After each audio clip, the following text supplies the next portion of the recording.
These are two different finishes of floor. This is a lacquered solid oak. This is a brushed and oiled solid oak. So now you can imagine the floor has actually been secret nailed. Secret nailed meaning you don't see the nail, which you wouldn't, because again, if you see that image, the head was buried, you didn't even see it. I will then run my glue as mentioned, slot that into there, and that would be my next run to be secret nailing.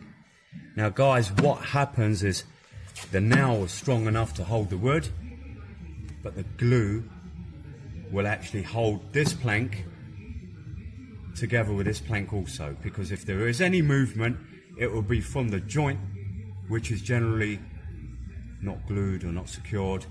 The tongue is already nailed, but the groove end of the board may have some give, may have some shrinkage. So adhesive in this part of the floor, which many people don't do, is a very important factor to keeping your floor